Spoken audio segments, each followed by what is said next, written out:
Nanyang Coffee might be unfamiliar to many, but in Southeast Asia, especially in Malaysia and Singapore, it is an indispensable part of daily life. This unique coffee culture is not just about drinking coffee, it's also an art of living and a medium for social interaction. Hello everyone, I am Uncle Tony. Today we are going to talk about the Nanyang Coffee.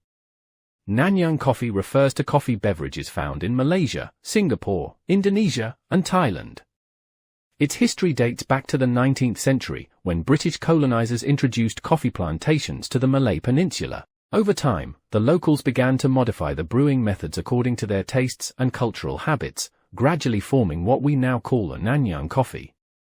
However, because its roasting and preparation methods differ significantly from the Italian coffee we are most familiar with today, Nanyang coffee can also refer to coffee-making techniques that originated in the Malaysia-Singapore region. This method is now also seen in places like Hong Kong, Macau, and Hainan. Nanyang coffee usually has a strong flavor with a slightly bitter taste, but when condensed milk is added, it creates a perfect balance between sweetness and bitterness. Unlike Western black coffee, Nanyang coffee offers a richer taste and is often adjusted to suit individual sweetness preferences.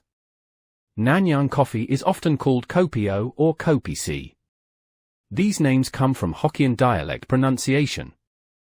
Simply put, O means no milk with sugar, C means evaporated milk with sugar, Kosong means no sugar, Su Daya means less sugar. All types of kopi are served hot by default, and if you want it iced, you add ice before or peng after the name. In Malaysia and Singapore, cafes are referred to as kopitiam or teahouses, and they are important social hubs. People not only enjoy coffee there but also taste various local snacks and engage in social and business interactions.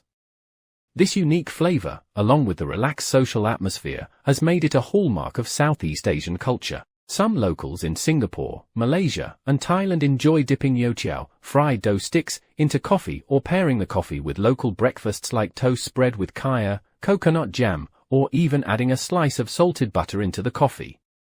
For the locals, Nanyang coffee is like strong tea in certain places, a traditional pick-me-up.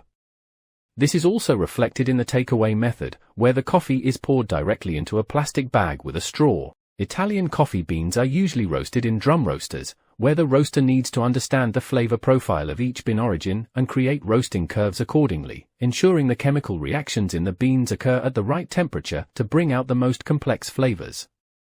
Italian coffee primarily uses Arabica beans, which are rich in flavor and have a lower caffeine content.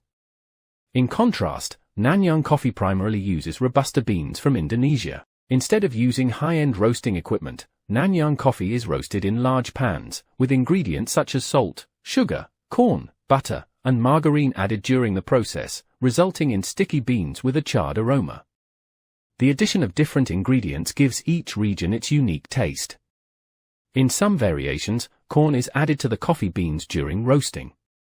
When the beans are about 70 to 80% roasted, they are quickly transferred to a pan with sugar and butter for further cooking.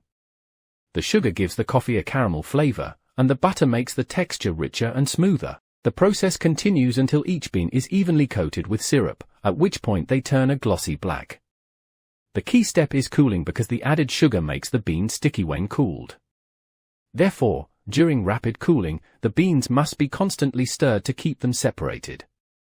After completing these 3 steps, the beans can be packaged.